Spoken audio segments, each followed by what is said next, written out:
अस्सलाम वालेकुम जी, मैं हूं लतीफ़ रहमानी और आप देख रहे हैं मेरा यूट्यूब चैनल।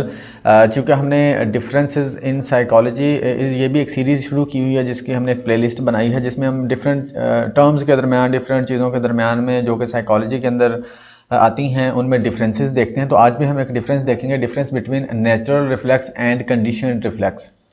नेचुरल रिफ्लेक्स या नेचुरल रिस्पॉन्स, इसको रिस्पॉन्स भी कह सकते हैं, रिफ्लेक्स भी कह सकते हैं। इन दोनों में डिफरेंस क्या होता है, तो आइए देखते हैं। नेचुरल रिफ्लेक्स की अगर बात करें या नेचुरल रिस्पांस की बात करें तो डेफिनेशन देखते हैं। The type of reflex that does not require any experience और नॉलेज। ये ऐसा रिफ्लेक्स होता है जिसके लिए हमें किसी किस्म के भी एक्सपीरियंस या नॉलेज की ज़रूरत नहीं होती, यानी कि ये ऑटोमेटिकली रिस्पॉन्स हमारा क्रिएट हो रहा होता है। ऑन द अदर साइड अगर हम कंडीशन रिफ्लेक्सेस को देखें, कंडीशनल रिफ्लेक्सेस या condition reflexes is one which develop due to experience और लर्निंग। ये कंडीशन रिफ्लेक्सेस ऐसा रिफ्लेक्स होता है या ऐसा रिस्पॉन्स होता है जो हमारा डेवलप होता है एक्सपीरियंस से या लर्निंग से, यानी कि लर्निंग और एक्सपीरियंस होगा तो कंडीशन रिफ्लेक्स होगा, अदरवाइज नहीं होगा। ठीक है। उसके बाद natural reflex, this type of action is also called inborn reflex. इसको इनबॉर्न रिफ्लेक्स भी कहते हैं, इनेट रिफ्लेक्स भी कहते हैं, इसके साथ साथ अनकंडीशनड रिफ्लेक्स भी बोलते हैं।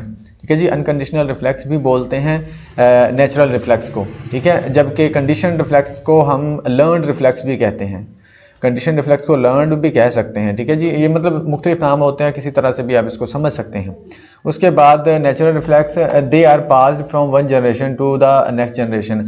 ये वाले हमें यानी कि ये इनेट होते हैं, इनबॉर्न होते हैं, इसलिए ये इसको कहा जा सकता है तो जनरेशन टू जनरेशन पास होता है, यानी कि ऐसे कुछ रिफ्लेक्सेस होते हैं जिनको हम सीखते नहीं हैं, ये हमारे जब हम पैदा होते हैं इनेट ही होते हैं, इनबॉर्न ही होते हैं। जबकि जो कंडीशन रिफ्लेक्सेस होते हैं ये हम ऑल ओवर अपनी जो लाइफ होती है उसमें डेवलप कर रहे होते हैं। ठीक है, ऑल ओवर लाइफ मतलब अपनी तमाम ज़िंदगी में हम इसको डेवलप कर रहे हो, किसके, एक्सपीरियंस के थ्रू या लर्निंग के थ्रू। ठीक है जी। उसके बाद अगर एग्जांपल की बात करें नेचुरल रिफ्लेक्स की, एग्जांपल स्नीजिंग, स्वेलिंग या ब्लिंकिंग। अब नेचुरल रिफ्लेक्स की मैं आपको एक मोटी सी एग्जांपल देता हूँ।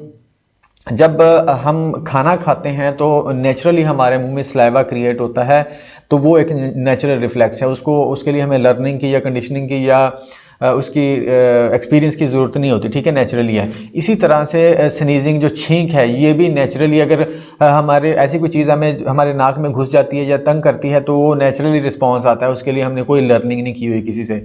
इसी के साथ साथ स्वेलिंग भी, ये भी हमारा नेचुरल रिस्पॉन्स होता है। ब्लिंकिंग, हमारा ब्लिंक करना आँख का, ये भी हमारा नेचुरल है, इसके लिए कोई भी हमने मतलब कि लर्निंग नहीं की हुई, एक्सपीरियंस नहीं किया हुआ। इसके साथ साथ जब आपको, मैं एक एग्जांपल लेते हैं, घर में जब आपको कोई थप्पड़ पड़ता है या थप्पड़ पड़ रहा होता है या पड़ने वाला होता है, सपोज कि आपके पापा ने आपको थप्पड़ मारना है, अभी जैसे ही वो थप्पड़ के लिए हाथ उठाते हैं ना तो आप फौरन क्या करते हैं, आगे हाथ कर लेते हैं। ये हमारा नेचुरल रिस्पॉन्स है। ठीक है, ऑटोमेटिकली हो रहा होता है, हमारा अनकंडीशनड रिफ्लेक्स होता है ये।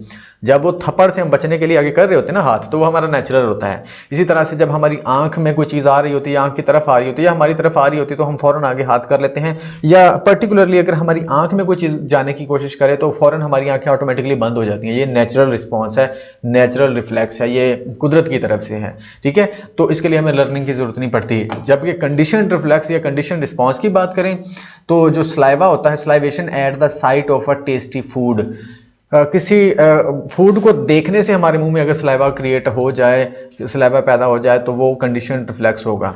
अच्छा, इसका ये है कि जब जो कंडीशन रिफ्लेक्स है ना, वो तो ये है कि नेचुरल रिस्पॉन्स है, यानी कि कोई चीज़ आती है तो उसका हमें ऑटोमेटिकली रिस्पॉन्स आ जाता है। जब ये कंडीशन रिफ्लेक्स ये होता है कि कोई पर्टिकुलर नेचुरल रिस्पॉन्स होता है ना, जो नेचुरल रिस्पॉन्स या नेचुरल रिफ्लेक्स अगर किसी चीज़ के साथ एसोसिएट हो जाए उसको कंडीशन रिफ्लेक्स बोलेंगे, याद रखिएगा, उसको कंडीशन रिफ्लेक्स बोलेंगे। अगर आपका जो नेचुरल रिफ्लेक्स है ना, ये वाला नेचुरल रिफ्लेक्स अगर किसी चीज़ के साथ एसोसिएट हो जाए, किसी और चीज़ के साथ, किसी और स्टिमुलस के साथ, तो वो फिर कंडीशन रिफ्लेक्स बन जाता है। जैसे सलाइवेशन है, अब सलाइवा क्रिएट होता है जब हम खाना खा रहे होते हैं, लेकिन ये देखने से ही सलाइवा क्रिएट होना शुरू हो गया। अब ये देखने के साथ ना जो एसोसिएट हो गया आपका नेचुरल रिफ्लेक्स, तो ये कंडीशन रिफ्लेक्स हो गया। एक और देखते हैं example, feeling of hunger at the bell of school break, जब स्कूल की ब्रेक होती है, अगर आप स्टूडेंट हैं या जब स्टूडेंट थे तो याद करें, जब बेल होती है ब्रेक वाली तो फ़ौरन हमें वो हंगर या टाइम, जब टाइम हो चुका होता है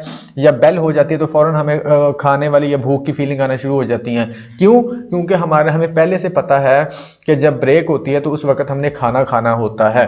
तो वो वाली, अभी आपने खाने को देखा नहीं है या खाना खाया नहीं है, लेकिन जब बेल बजी है, बेल आपकी वो हंगर के साथ अटैच हो गई है, तो ये भी एक आपका कंडीशन रिफ्लेक्स है। किसी तीसरी चीज़ के साथ अटैच हो जाना आपका जो नेचुरल रिफ्लेक्स होता है उसको हम क्या बोलते हैं? Conditioned reflex. ठीक है जी। ये आप और भी हमारी जो डेली लाइफ है उनमें देख सकते हैं, जैसे कि अगर आपके अब्बू थोड़े से सख्त हैं तो जैसे ही वो उनके गाड़ी की या बाइक की बेल बजती है, दरवाज़ा खुलने की आवाज़ आती है शाम को, तो आप फ़ौरन सेट हो जाते हैं। यानी कि फ़ौरन अगर कोई शरारत भी कर रहे होते हैं तो आप फ़ौरन ही ठीक होकर बैठ जाते हैं कि अगर ठीक ना हुए तो पिटाई होगी, क्योंकि हमारे अब्बू थोड़े से सख्त हैं। तो वो आपकी उस बेल के साथ या उस दरवाजे की आवाज़ के साथ एसोसिएट हो गया आपका वो सेट होकर बैठना, तो ये कंडीशन रिफ्लेक्स हो गया। ठीक है, इस तरह से चीज़ों को आप समझ सकते हैं डेली लाइफ में से भी ना। तो ये अभी सब्ज़ी वाले भी आ गए हैं, तो लेकिन खैर हमारा पूरा हो चुका है। आई होप कि आपको समझ आ गई होगी। समझ आइए तो कमेंट में ज़रूर बताइएगा और चैनल को सब्सक्राइब कीजिएगा। Thank you so much.